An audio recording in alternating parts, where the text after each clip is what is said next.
that's all for this video. Thank you very much for watching. I will see you guys in the next one. And on to our next video, where we're going to do a little bit of a studio tour. So I guess first and foremost is, well, this whole little set that we've put together. This teleprompter build that I did myself.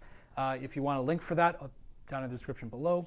It's on Prusa printers. It's all free. You can make it yourself. I love the teleprompter. It works great. It's saved my butt so many times. We have a whole pile of just little things up on the walls that kind of reflect what we like to do and what we like. This was kind of designed to be taken down. As you can see, we have the lights down. And this table can have stuff stashed underneath it so that it can get pushed up against the wall. And if I have people in my studio space, like clients, then we have like kind of a little reception thing with knickknacks and they can look at stuff. So it's definitely a step forward for the channel, I think. So coming on over into the actual studio itself. We have a relatively small space. This is a commercial space. It's less than 500 square feet though. So like, honestly, I can't imagine any other business other than myself in here or something similar like an artist studio. Anyway, about the more studio itself, we have this kind of section over here. This is the more fabrication section. Really old anvil made by an ancestor of mine. Big old blacksmith vise. And this wondrous, glorious Beverly 2B shear that I restored myself from a rust bucket. Really enjoy everything here has been used and is used often. But again, like most jewelry stuff in general, everything is designed for like one purpose. You might need it 10 times a year. It's exorbitantly expensive,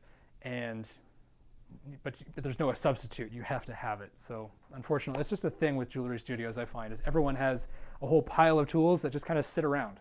Then the next thing would be this table. We kind of built this table up from scratch, designing everything. This is where we will be having students sit and work. I've got the TV up here. Ideally, what I'd like to do is have a microscope, a trinocular microscope with a camera feeding up to the TV so that they can just kind of turn and see what I'm doing really well rather than having to gather around.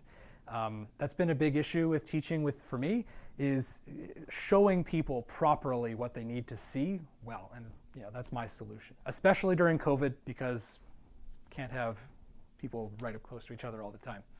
And then ideally, this entire table will be outfitted for everybody to have a perfect workspace. Everyone will have their own lamp, they'll have their own bench pin, and their own Fordham flex shaft, which would be great. But again, COVID restrictions have not allowed us to have people in our studio space, so we've kind of been just doing our own thing. Until then, though, this has just become like a congregation spot. We literally just dump everything on the table, and this is about as clean as it's ever been.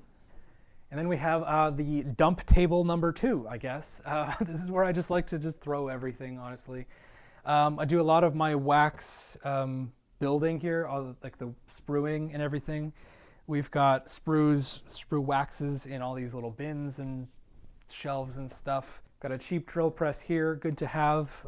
Not too big, not too small, just right. Hydraulic press that I built myself with a 20-ton jack. We use this infrequently, but again, it's one of those tools that you just can't replace. You need to have it. And then we have a rolling mill. I think this is the 130 mil Pepe combo mill. Really enjoy it. Again, I don't use it a whole lot in my studio, but there's no substitute for it. If you need a good mill, I'd recommend Pepe for sure. Definitely consider that if you're interested. We'll have links down below. Just something to note though is anything that we have in this studio that is purchasable by you, we have put together a recommended tool list on our website. We'll have the link down to that below. We also have affiliate links where applicable. Again, down below, those will be marked out. And we've also reviewed several of these tools, like the rolling mill, the duct hood, etc. If you want to check out those videos, make sure you check them out on our playlist, and I believe we can also link them again down below. Then we have my bench. As you can see, this is where I spend a lot of my time, judging by the dust buildup. One of the next tools that I will for sure be getting for my own health and convenience is a dust collector. Something here that can just suck up all this silver and bronze, filter it out, and then I won't have to wear a mask as much, and it'll just be great. So this is where I do the vast majority of my work, and yeah, it's gross. Don't look too close. The snack hole.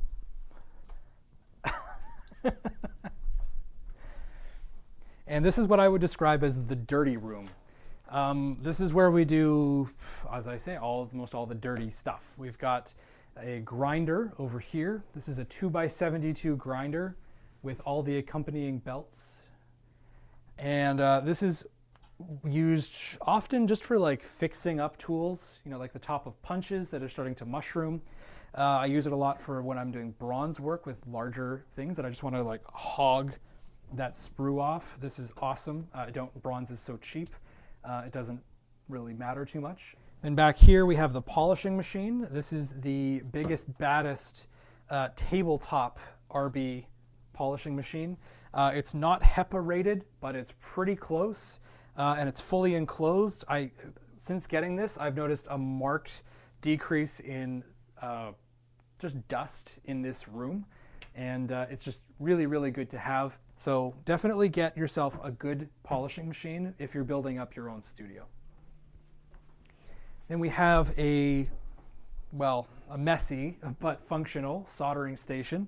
I actually have it set up sort of for 2 stations. These steel boxes I put together when I was in college, and you know, they're just there to catch the flame from going back on the window, which would not be ideal. This is only currently set up for 1. However, I do have 2 little torches currently split off of an oxy propane setup. So we can run 2 torches, again, for students if we had to. And then this is less of a backlog area. If you only have the 1, you got 4 people trying to solder, you can get backed up a little bit. Then we have our ancient kiln, which still kicking. Vigor brand. I got it for free, honestly. It was given to me from a caster, a hobby caster, an older guy who just had it sitting in his basement, wanted to get rid of it. I am definitely going to be upgrading this soon. At the moment, this can only hold 2 4x6 flasks. Not ideal. If I could get bigger flasks and maybe fit 4 of them, then we could start to consider levels of production where we might need to actually hire someone. And then above that, we've got a ductless fume hood. This is designed by Quattro. There's multi-stage filtration, including HEPA, in this box, and basically it just sucks up all the fumes from the burnout, filters them, and recycles that air back into the room. But this thing has been great. I strongly recommend checking out that video if you haven't already. I did look at it a while ago. Definitely consider one if you're in an office space or basement or something where getting the ducting out and ventilation in general is a problem. These are really, really good. Then behind me, as you can see, like this is all really, really tightly compacted. What I like to do is just have the kiln, pull my flask out right into the casting machine, metal gets poured, then it's basically done. Let it sit for about 10 minutes over by the kiln. Then it gets quenched into this.